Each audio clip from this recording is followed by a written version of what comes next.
अभी स्टार्ट करते हैं टोटल रिटर्न। हर इन्वेस्टमेंट का डिफरेंट फॉर्म रहता है रिटर्न का। मतलब फॉर एग्जांपल म्यूचुअल फंड हो गया, इक्विटी शेयर्स हो गए, यहाँ पे डिविडेंड एज अ प्रॉफिट के फॉर्म में आपको पे किया जाता है।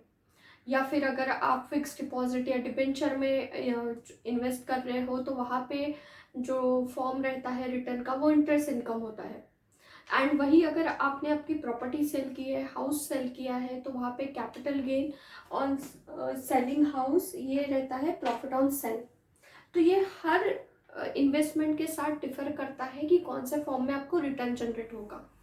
एंड यहाँ पे जो हाउस रहता है, जैसे मैंने यहाँ बताया profit on sale, capital gain, तो हाउस के अगर देखेंगे आप तो वहाँ पे एक रेंटल इनकम भी आपका जनरेट होता है। तो टोटल रिटर्न ऐसे ही कैलकुलेट किया जाता है। जो डिफरेंट फॉर्म्स रहते हैं, डिफरेंट जो आपके प्रिंसिपल अमाउंट के साथ डिफरेंट रिटर्न जो जनरेट होते हैं, वो सबको एक कैलकुलेट करने के बाद जो रिटर्न आता है उसको बोलते हैं टोटल रिटर्न। सो अगर जो एनुअलाइज रिटर्न है, एनुअलाइज रिटर्न के साथ साथ जितने भी अदर बेनिफिट्स आपको मिले हैं वो इन्वेस्टमेंट में, उसको कैलकुलेट करने के बाद जो रिटर्न आएगा उसको कहते हैं टोटल रिटर्न। अब ये टोटल रिटर्न जो रहेगा वो पॉजिटिव भी रह सकता है एंड नेगेटिव भी रह सकता है। ये डिपेंड करता है कि इन्वेस्टमेंट कंपोनेंट क्या है, और इन्वेस्टमेंट कंपोनेंट पॉजिटिव है या नेगेटिव है, उसके ऊपर ही डिपेंड करता है आपका टोटल रिटर्न क्या जनरेट होने वाला है।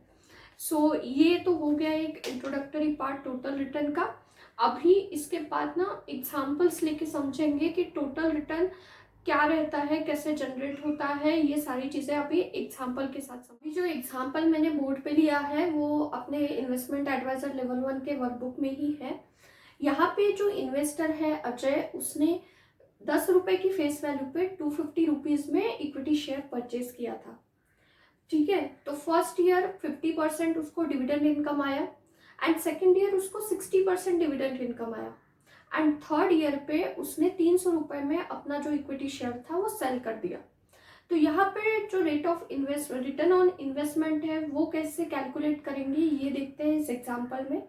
पूरा जैसे बुक में दिया हुआ है वैसे ही मैंने यहाँ पे जो है नोट डाउन किया हुआ है। एंड यहाँ पे मैंने जैसे बताया फेस वैल्यू 10 रुपये की फेस वैल्यू पे 250 रुपीज़ में उसने शेयर परचेस किया।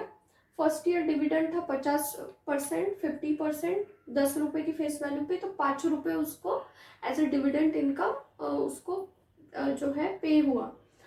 एंड सेकेंड ईयर पे 60% ऑन 10 रुपीज़, 6 रुपीज़ उसके अकाउंट में वो जमा हो गया एज अ डिविडेंड।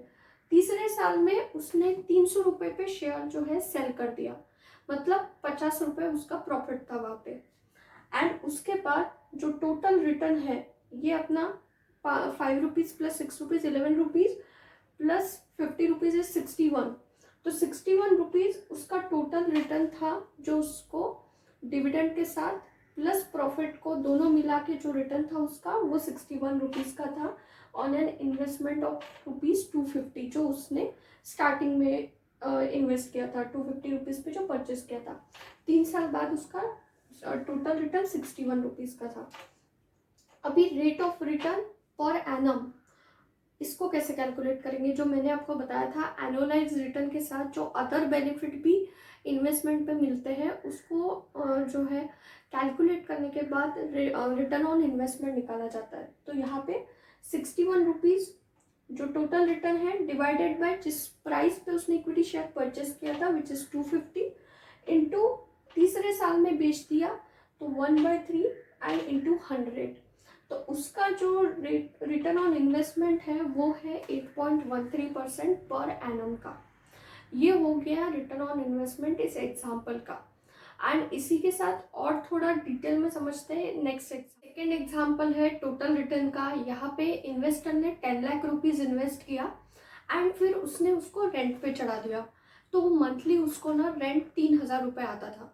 2 साल तक उसका जो हाउस था वो रेंटेड था एंड वो रेंट पे 3,000 रुपये हर महीने आते जा रहा था। तो 2 साल के अकॉर्डिंग 3,000 रुपये का होता है 72,000 उसका वो इनकम आया। एंड तीसरे साल में उसने वो अपना जो घर था, प्रॉपर्टी थी, वो सेल ऑफ कर दी 12 लाख रुपीज़ में। तो वही यहाँ पे मैंने एग्जांपल लिख लिया है जो अपने वर्कबुक में ही है। रेंटल इनकम मैंने बताया 3,000 रुपये आता था पर महीने के हिसाब से इंटू 24, 2 ईयर्स का, तो 72,000 रुपीज़ उसको रेंटल इनकम आया। देन उसने 2 साल के बाद वो जो प्रॉपर्टी थी वही सेल कर दी, 12 लाख माइनस 10 लाख, तो यहाँ पे 2 लाख रुपए का डायरेक्टली प्रॉफिट है। 10 लाख में खरीदा था, 12 लाख में बेच दिया, तो 2 लाख रुपए ये प्रॉफिट हो गया। उसके बाद टोटल रिटर्न क्या है, तो ये 2 लाख प्लस ये 72,000 भी ऐड करने पड़ेंगे टोटल रिटर्न के लिए। तो हो गया अपना 2,72,000 rupees on an investment of 10 lakh rupees. Initial investment तो 10 लाख ही थी, उसके ऊपर रेंटल इनकम भी आया और सेल करने के बाद 2 लाख रुपीज़ भी आया, तो दोनों का मिला के 2,72,000 टोटल रिटर्न हो गया यहाँ पे लेकिन रेट ऑफ रिटर्न मतलब निकालते हैं, रिटर्न ऑन इन्वेस्टमेंट यहाँ पे कैलकुलेट करते हैं। तो 2,72,000 डिवाइडेड बाय 10 लाख रुपीज़, और 2 साल के बाद ही सेल किया इसलिए 1 डिवाइडेड बाय 2 इंटू 100, तो यहाँ पे फाइनल जो रिटर्न ऑन इन्वेस्टमेंट है वो 13.6% है। ये हो गया सेकेंड एग्जाम्पल टोटल रिटर्न का। तो इसके बाद यहाँ पे ये समझ में आता है कि 2 तरीके से रिटर्न यहाँ पे जो है डिफ्रेंशिएट करते हैं। एक रहता है पेरियोडिक रिटर्न एंड दूसरा रहता है ग्रोथ। तो ग्रोथ में क्या है, जो भी आपका होल्डिंग पीरियड है उसमें आपकी वैल्यू क्या रहती है इन्वेस्टमेंट की, वो डिपेंड करता है। और पेरियोडिक रिटर्न जो रहता है जनरली बैंक डिपॉजिट हो गया, डिबेंचर्स है, then post office monthly income जो स्कीम है उसमें जो है पेरियोडिक रिटर्न जनरेट होता है, एक रेगुलर रिटर्न आपका उस इन्वेस्टमेंट पे जनरेट होता है। तो वहाँ पे आप जब मैच्योरिटी पे आपको प्रिंसिपल अमाउंट के साथ आपका जो पेरियोडिकली आप रिटर्न जनरेट करते जा रहे हो वो मिला के आपको एक रिटर्न लास्ट में आ जाता है। लेकिन यहाँ पे कैपिटल गेन नहीं रहता मैच्योरिटी पे। जो मैंने आपको यहाँ पे इन्वेस्टमेंट्स बताई जैसे फिक्स डिपॉजिट हो गया, डिबेंचर हो गया, post office monthly income scheme हो गया, तो यहाँ पे कैपिटल गेन जनरेट नहीं होगा मैच्योरिटी पे, सिर्फ आपका एक पेरियोडिक रिटर्न जनरेट होगा एंड प्रिंसिपल अमाउंट के साथ आपको पे कर दिया जाएगा। अब सेकेंड आता है ग्रोथ। अब ग्रोथ ये इक्विटी में रहेगा, म्यूचुअल फंड्स में रहेगा एंड गोल्ड, ये इन्वेस्टमेंट्स, ये प्रॉपर्टी में। तो ये 4 जो इन्वेस्टमेंट ऑप्शन है, equity, gold, then property, mutual funds, इसमें ग्रोथ ओरिएंटेड आपका जो है रिटर्न जनरेट होता है। यहाँ पे इनिशियल फेज में मतलब शॉर्ट ड्यूरेशन में आप देखेंगे तो जो रेगुलर रिटर्न है वो स्मॉल रह सकता है या फिर शायद रिटर्न जनरेट भी ना हो, लेकिन अगर लॉन्ग रन के लिए आप देखते हो तो इक्विटी जो है कैपिटल एप्रिसिएशन देता है। लॉन्ग रन में इक्विटी आपको एक अच्छा खासा कैपिटल गेन जनरेट करके दे सकता है सेलिंग पे।